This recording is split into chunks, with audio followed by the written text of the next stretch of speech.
Good morning mga kabayan. Nandito morning. kami sa bakahan ngayon. Mag-i-espalto ito yung dalawang kasama. Kaya mag-uwi tayo baka. Shout out ka, Ken. Hi, pa-wash out. Hi guys, welcome to my vlog. Ang baho ano. Nandito kami ngayon sa farm ng bakahan. Mag-i-espalto. Nandun yung mga kasama ko sa likod ayun. Ibig sabihin sa trabahoan nila ni Mire. Ay yung mga pagkain ng baka nasa plastic na itim naka-stack. Ang daming baka ano, ang baho. Patala ko nga niya ng tayo po. Ba, nasa bundok kami ngayon guys. Ha? Nasa mabaho ang pira. Ganun talaga pag ano mabaho may pira. Japan pabor. Kailangan magtiis sa mabaho. Kasi nandito na tayo sa Japan. Iba ang amoy ng ano. Daming pagkain ng baka oh. Taon yan, ini-stack. Hindi kaya namumugmug yan sa ano? Ha? Babasa ay pag-ulan. Hindi, nakabalot yan. Pag ano yan, daming motor. tuyong-tuyo yan. Daming motor ulan yun. Ayun. Daming baka dito eh. Bundok talaga ang motor. Tara, doon tayo sa ano. Bibili kami ng kape. Almusal. Ganda ng view dito. Bundok ko. Ayun o. Ganda ng view dito. Alawak ng lupain. Ayun yung unang ginawa namin o. Kasama ka dyan, Ken? Hindi. Oo, sabi mo kasama ka. Wala pa yata tayo dito. Wala pa kami dito. Ito, sakura to. Yung mga ano nila dyan natutulog. Alin? Yung mga chicks nila yung nagpapagatas. Opisina yan. Opisina ba yan? Mali. Kino, supa kayo. Ha? Dito kami unang nag-espalto eh. Baho, amoy ba? Ay, nabili ng merenda yung mga kasama ko. Ang mahal lang isa dito sa Hambayki. Magkano isa? 170. Hinuhulugan. Ilan na yun? Diyan mo yung iba kami mag-bit-bit. Ito yung nabili oh. 2, 4, 5, 6, 7, 8. 8? Wala na dito. 3, 5 pa. 5 pa. Meron ka na nalaglag ah. Kung hindi nakakasya. May hulog ata dito. Wala. Meron na kami. Pero pala dito nahulog na eh. Paano ba ito kunin yun? Pahiga. Pahiga, oh. Ilan na? Yun lang. Nung mahal lang isa oh. Kung ayaw naman tanggapin ng mga mission yun eh. Hindi. Ilan na win? Siya. Ilan pa kulang? 3, 4 pa. Ito. Yan kukuha, masarap yan. Ito, nagdayan mo. Yan, hulog. Kita ako ito. Wala na. Hindi nakakasya. Si Erwin. Pre, ano? Wala kang dala. Ito lang dala ko. Ha? Hindi nakakasya. Kasya yan. May dala si Erwin. Ang ganda ng view dito eh. Ayun oh. Nandito kami ngayon mga kabayan sa bakahan. Ang lawak ng lupain dito sa Japan eh. Dito sa Hokkaido, Shikawi. Nandun yung dalawang kasamang Pinoy nagpa-merenda, bumili ng kape nasa loob. Ang mahal ng isa 180. Grabe. Pag sa 7-Eleven 120 lang yan. Ang lawak ng lupain dito. I-espalto namin yung entrance, 2 patong. Konkreto yung binaklas lang namin. Ayan. Punta ko tong 2 na to. Ha? Ano? Hindi, wala pa yung dampo. Wala pa yung truck. Kaya na nabili namin, no? Lagay mo na lang 150 lahat. O 160, 170. Dalawang block na naman, binili. Hindi, ang dami ng block. Ayun yung kape, 140. Yan. Ito, nakabili na kami mga kababayan. Kape sa soft drinks. Ito yung pinakamerenda dito pag break time. Maaga pa naman, alas 9 pa lang. Nandun pa yung dalawang kasama bumibili. Kulang kasi yung nabili nila. 13 kami. Kailangan 13 din itong inumin namin. Ayan yung pinaka break time namin kape. Bawal ang tinapay dito. Di tulad sa atin sa Pilipinas. Pag nagmerenda ka may tinapay. Yan, may banana cue, mga ganon. Dito wala, kape lang sa mga drink. Ayun, dalawang kasama. Magkano lahat, Ken? Sarado mo. Ayan, pabalik na kami doon sa ginagawa namin. Magkano lahat? Ang mahal nito Pati American eh. Hmm? tayo nun, pre. 1,000 American. Oh, laki naman ang sahod nyo, mayaman kayo eh. Sabi ni Amo. Pati 1,000, nagbigay na ako sa iyo ah. Sabi ni Amo, mayaman daw kayong dalawa eh. Laki daw ng sahod nyo eh. Bigay naman tayo. Dapat yung 10. Pinabili ni Amo kasi mayaman daw tong mga to. Sabi ni Amo. Nagsobra lang dapat sa ano eh. 700 eh. Ngayon tig 1,000 sa ating dalawa. Patay naman dinabot. Bayaran mo ko mamaya. Nasa sahod na ang bayad nun. Biligay ko Sa sahod na. Ito yung ginagawa namin dito. Babaklasin. Ayun mga kasama ko. Puro baka no. Sa loob. Ang daming baka dito sa loob. Pag pinagpalit mo yun, ayun o. magkano yun? Alin? 0.1? Tuloy-tuloy na yun. Makakailan ka pa kaya makaipon nun. Mag-upload ka lang na mag-upload. Lawak ng bakahan dito.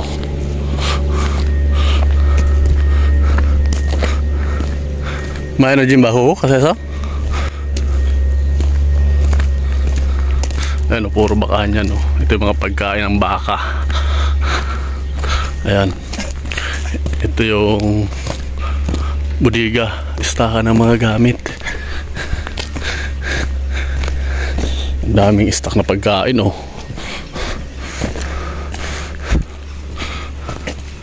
Ano, ang daming baka dito. Hindi naman kinakata yan. Ginagatasan lang. Ano, puro baka po yan. Hindi kinakatay. Ginagatasan. Ang dami niyan. Daang libong baka dito. Ano, ang yaman ng may-ari nito eh. Ano. Ang dami ano. Ayun, lahat yung bakahan. Nasa 5 hektarya daw ito eh. Puro bakahan lang. Mayroon pa sa kabila nandun. Ayun o. Ang pagkain nila mais saka feeds. Mga bata pa ito eh. Yung malalaki nandun sa dulo. Ang daming baka dito. Mga bata pa. Ginagatasan lang pala ito. Hindi kinakatay. Ayun yung mga pagkain nila mais. May halong feeds. Ang yaman ng may-ari nito. Nasa 10,000 daw ito hanggang doon sa dulo. Ang haba. Ayan. 300 lapad ang isa nito. Isang piraso. May ganito ka lang sa Pilipinas. Kahit itong isang kulungan na to, ayos na. Yan yun naman karami. Ayan, dito kami gumagawa mga kabayan. Ini-espalto namin yung ano nito, yung entrance. Ayun yung mga kasama ko dun. Ayun o. Ito ang dami o. Sa loob nakakulong. Ayan o, kabilaan yan. Mayroon pa dito 2 kulungan. Ayun yung opisina nila. Yung kulay pula ang bubong. Lawak ng lupain. Gante kami ng espalto. Wala pa. Ito yung mga kasama ko. Nakatambay.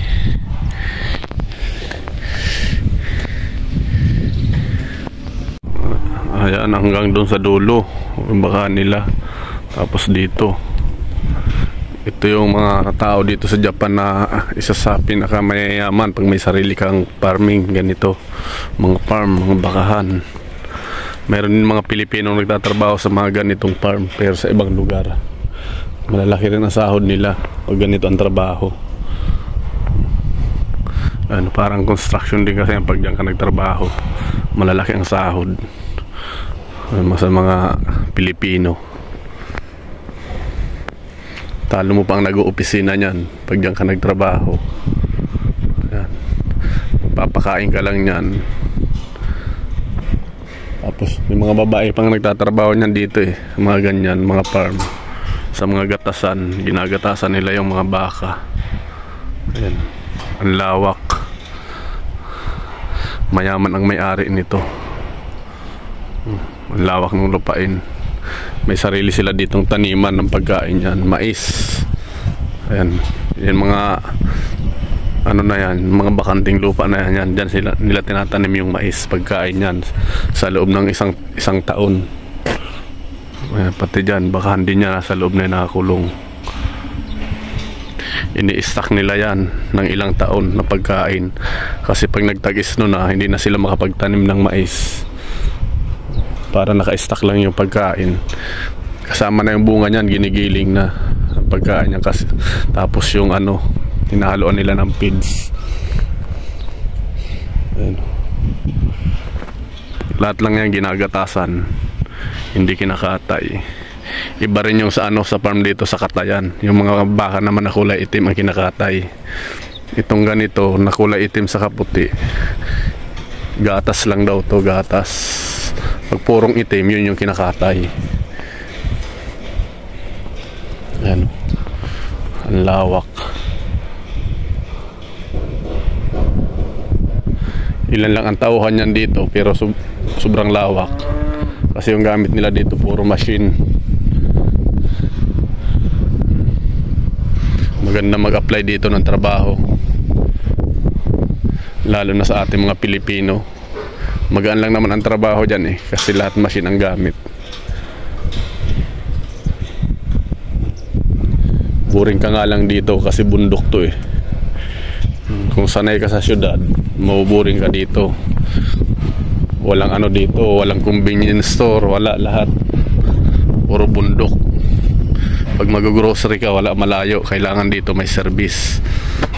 Wala kang ibang matatanaw dito kundi puno sa itong mga bakahan lang. Ano, nasa bundok pa ikot. Kahit boring ka naman, kung malaki ang sahod mo, dito ka na. Kisa naman doon sa syudad ka, kung maliit ang sahod mo.